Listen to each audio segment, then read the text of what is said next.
Hello students, आज हम electrochemistry का लेक्चर 6 स्टार्ट करते हैं।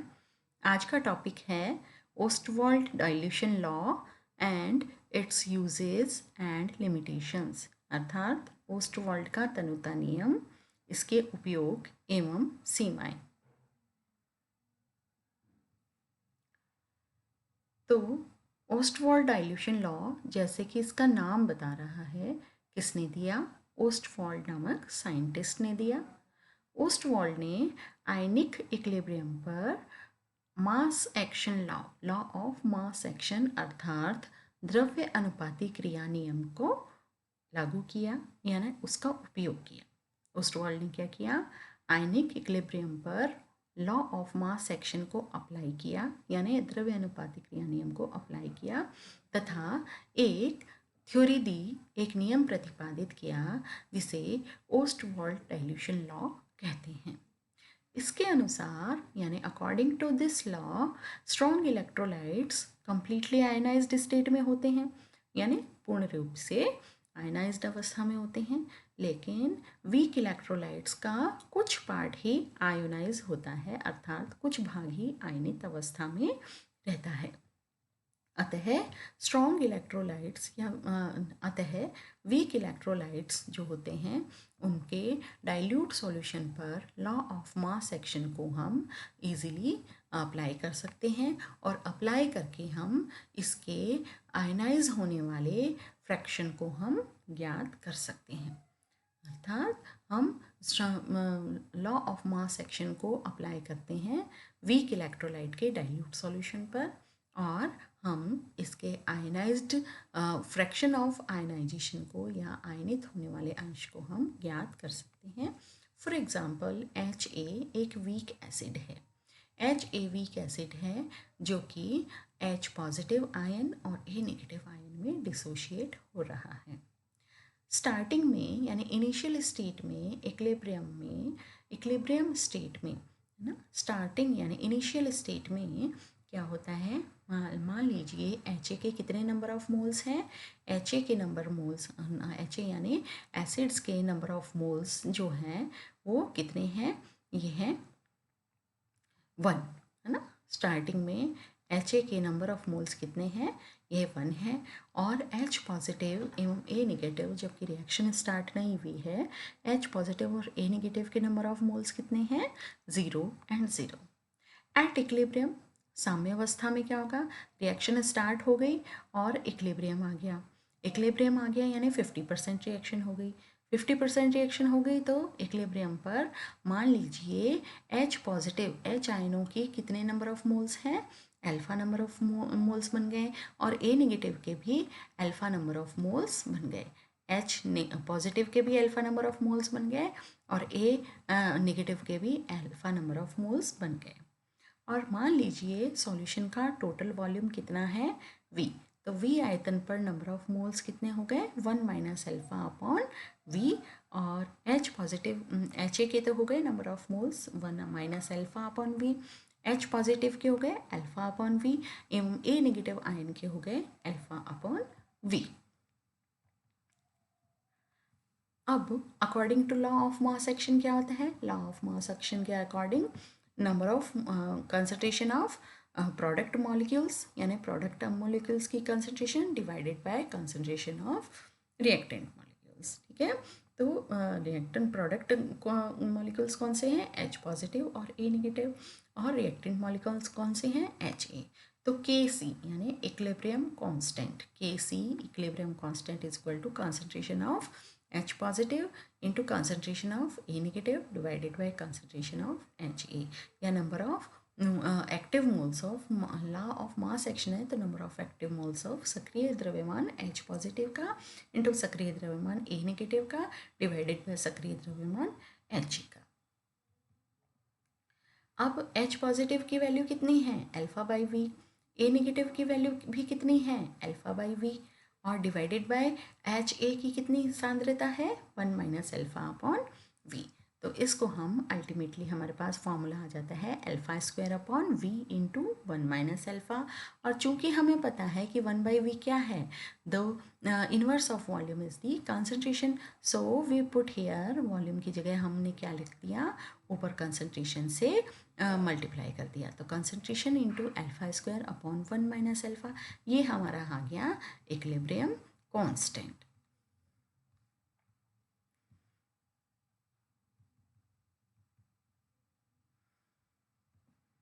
अब चूंकि वीक इलेक्ट्रोलाइट्स के लिए हमें पता है कि डिग्री ऑफ डिसोसिएशन बहुत कम होता है या डिग्री ऑफ आयनाइजेशन बहुत कम होता है, सो डिग्री ऑफ आयनाइजेशन की वैल्यू 1 से बहुत कम होती है, अर्थात ये 100% नहीं होता है, अर्थात 1 से बहुत कम होती है। अतः हम क्या करेंगे, 1 - अल्फा को नियरली इक्वल टू 1 के बराबर मान लेंगे। 1 - अल्फा को किसके नियरली इक्वल टू मानेंगे, 1 के इक्वल रख देंगे, तो हमारी वैल्यू हो जाएगी K C is equal to C alpha square, और अल्फा की वैल्यू यानी डिग्री ऑफ आयनाइजेशन की वैल्यू हो गई √Kc/c। तो हमारी अल्फा कितना हो गया, alpha is equal to √Kc/c लिख दो, और 1/c is equal to we know that volume. So हमारी अल्फा डिग्री ऑफ आयनाइजेशन जो होती है यह हो गई alpha is equal to Kc/v का अंडर स्क्वायर रूट। ठीक है, तो इसी को ही हम ओस्टवाल्ड का डाइल्यूशन इक्वेशन ऑफ डाइल्यूशन कहते हैं, या ओस्टवाल्ड का तनुता समीकरण हम कहते हैं। इसके बाद ओस्टवाल्ड तनुता नियम के अनुप्रयोग अर्थात uses of Ostwald dilution law. सर्वप्रथम फर्स्ट यूज है कैलकुलेशन ऑफ डिसोसिएशन कांस्टेंट यानी वियोजन स्थिरांक की गणना, अर्थात डिसोसिएशन कांस्टेंट को हम किस तरह से कैलकुलेट कर सकते हैं। हमें पता है कि किसी भी वीक इलेक्ट्रोलाइट का जब हम डिसोसिएशन की मात्रा ज्ञात करते हैं, यदि किसी वीक इलेक्ट्रोलाइट की वियोजन की मात्रा हमें ज्ञात हो, तो हम उसके डिसोसिएशन कांस्टेंट को भी ज्ञात कर सकते हैं। डिसोसिएशन कांस्टेंट को किस तरह से ज्ञात कर सकते हैं कि लेड माना एक प्रबल एकल क्षारकीय यानी मोनोबेसिक एसिड है और 25 डिग्री सेंटीग्रेड पर 0.1 N सॉल्यूशन में इसके कितने परसेंटेज आयनाइज हो जाते हैं, 4.5% आयनाइज हो जाता है। तो कांस्टेंट वियोजन स्थिरांक यानी डिसोसिएशन कांस्टेंट क्या होगा, तो हमें दिया हुआ है कि डिग्री ऑफ आयनाइजेशन कितना है 4.5%, यानी 4.5 डिवाइडेड बाई 100 अल्फा की वैल्यू हो गई, अर्थात अल्फा इज इक्वल टू 0.045, और कंसंट्रेशन हमारे सॉल्यूशन की कितनी है 0.1 N, यानी सी भी दे रखा है हमें, है ना, सी दे रखा है और अल्फा दे रखा है, तो हमें के सी की वैल्यू इजीली ज्ञात हो जाएगी। K C will be C into alpha square upon 1 - alpha, तो सी 0.1 है, अल्फा स्क्वायर 0.0545 स्क्वायर है, और 1 - अल्फा 0.045 है, और इस प्रकार हमने के सी की वैल्यू निकाल ली कितनी 2.035 इंटू 10⁻⁻4। तो यह है इसका फर्स्ट यूज़ हो गया कि डिसोसिएशन कांस्टेंट की वैल्यू हम ज्ञात कर सकते हैं इसके द्वारा। नेक्स्ट इसका यूज़ है, सेकंड यूज़ जो कि बहुत इम्पॉर्टेंट है, वह है अल्फा का कैलकुलेशन यानी वियोजन की मात्रा का परिकलन, यानी डिसोसिएशन डिग्री ऑफ डिसोसिएशन हम किस तरह से निकालेंगे। यदि किसी वीक इलेक्ट्रोलाइट के लिए उसके डिसोसिएशन कांस्टेंट की वैल्यू ज्ञात हो, तो उसकी डिसोसिएशन की मात्रा यानी डिग्री ऑफ डिसोसिएशन भी हम ज्ञात कर सकते हैं। फॉर एग्जांपल एक न्यूमेरिकल है हमारे पास, 20 डिग्री सेंटीग्रेड टेम्परेचर पर वीक बेस का डिसोसिएशन कांस्टेंट का मान कितना है 1.8 इंटू 10⁻⁻5 है। इसके 0.1 N विलियन में से इसके 0.1 N विलियन यानी कंसंट्रेशन दे दी 0.1 N में वियोजन का प्रतिशत यानी डिसोसिएशन परसेंटेज ऑफ डिसोसिएशन ज्ञात कीजिए। तो इसने क्या किया, वियोजन स्थिरांक यानी डिसोसिएशन कांस्टेंट दे रखा है कितना 1.8 इंटू 10⁻⁵, कंसंट्रेशन दे दी 0.1 N विलियन, है ना, कंसंट्रेशन हो गई। तो K C is equal to we know C alpha square, dissociation constant is equal to C alpha square, and alpha will be equal to square root of K C by C, and alpha will be equal to Kc की value कितनी है 1.8 into 10⁻⁵, और C की value concentration की value है 0.1, तो degree of dissociation की value हमें प्राप्त हो जाती है 1.34%। नेक्स्ट इसका यूज़ है to determine the ionic product of water. Water का आयनिक गुणनफल ज्ञात करने में भी हम ओस्टवाल्ड डाइल्यूशन लॉ को यूज़ कर सकते हैं। कैसे? हमें पता है कि water is dissociated into H positive ion and OH negative ion. तो according to law of mass action यानी द्रव्य अनुपाती क्रिया नियम के अनुसार K इज इक्वल टू क्या हो जाएगा, concentration active mass of H positive into active mass of OH negative divided by active mass of H2। अर्थात H पॉजिटिव का सक्रिय द्रव्यमान इंटू OH नेगेटिव का सक्रिय द्रव्यमान डिवाइडेड बाई H2 का सक्रिय द्रव्यमान, और K इंटू H2, K को हम H2 के साथ मल्टीप्लाई कर देंगे, K into active mass of H2 is equal to H positive into OH negative, और KH की वैल्यू इसको क्या कहेंगे, K हाइड्रोलिसिस, यानी जल का हाइड्रोलिसिस हो रहा है ना, तो K hydrolysis, K into H2 positive, H2 active mass of H2 को हम क्या कह देंगे, KH कह देंगे। तो KH इज इक्वल टू क्या हो जाएगा, H positive active mass of H positive और active mass of OH negative, और इसकी वैल्यू हमें पता है कितनी होती है 1 इंटू 10⁻⁻14। इसकी वैल्यू हमें पता है कि KH के हाइड्रोलिसिस की वैल्यू कितनी होती है 1 इंटू 10⁻⁻14।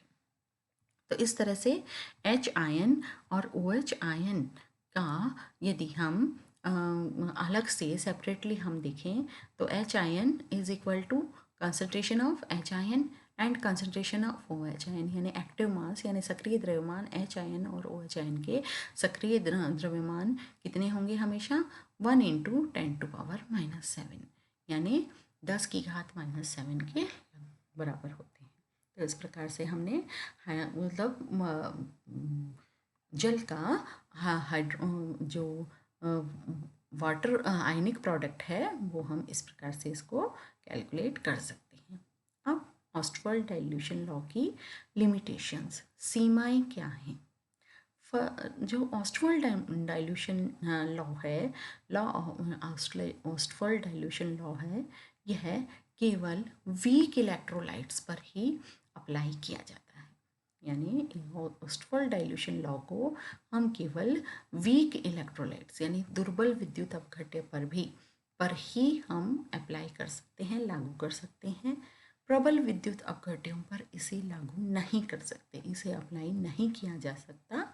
क्यों नहीं किया जा सकता? इसका भी कारण है। इसका क्या कारण है कि इसको प्रबल विद्युत अपघट्य पर हम क्यों लागू नहीं कर सकते हैं?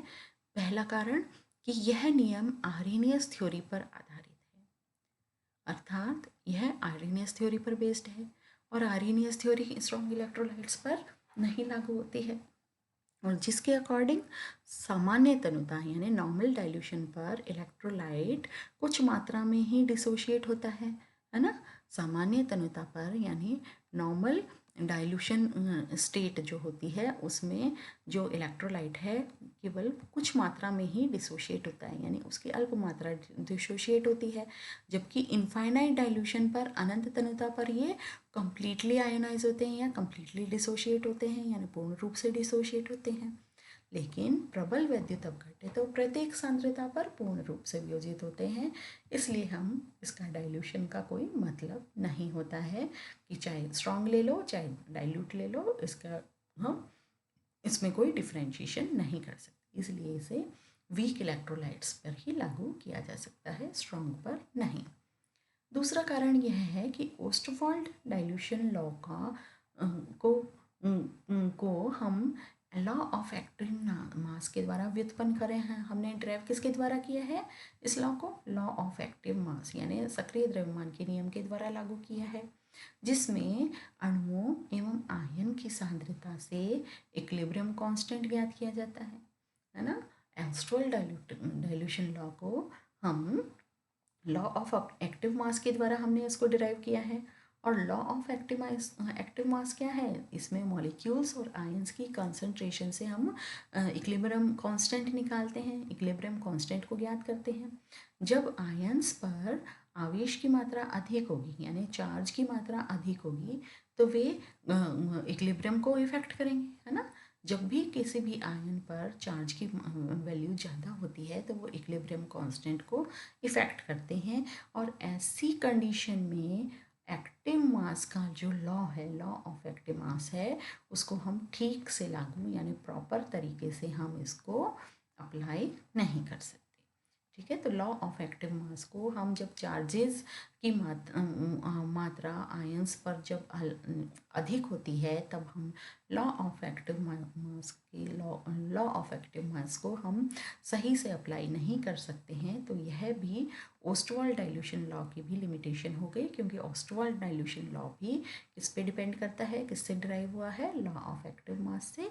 इसलिए हम इस ओस्टवाल्ड डाइल्यूशन लॉ को भी जो है वो किस केस में, जब आयंस पे चार्जेस की अमाउंट ज़्यादा होती है तब हम लागू नहीं कर सकते। दूसरा, हम इसको स्ट्रॉन्ग इलेक्ट्रोलाइट्स पर लागू नहीं कर सकते, क्योंकि स्ट्रॉन्ग इलेक्ट्रोलाइट्स जो होते हैं वो कम्प्लीटली आयनाइज्ड होते हैं किसी भी कंसनट्रेशन से पे। तो डाइल्यूशन से इनकी इनके आयनाइजेशन पे कोई फ़र्क नहीं पड़ेगा, और आयनाइजेशन पे फ़र्क नहीं पड़ेगा, तो डिसोसिएशन कांस्टेंट की वैल्यू में भी कोई चेंजेस नहीं आएंगे। तो ये दो इसकी लिमिटेशंस हैं। तो स्टूडेंट्स, आज हमने ओस्टवाल्ड डाइल्यूशन लॉ को इस लेक्चर में पढ़ा। ओस्टवाल्ड डाइल्यूशन लॉ की यूजेस पढ़े हमने इस लेक्चर में, 4 यूजेस पढ़े हमने, और फिर यूजेस पढ़ने के बाद हमने इसकी 2 लिमिटेशंस पढ़ी। आज का टॉपिक हम यहीं समाप्त करते हैं। धन्यवाद।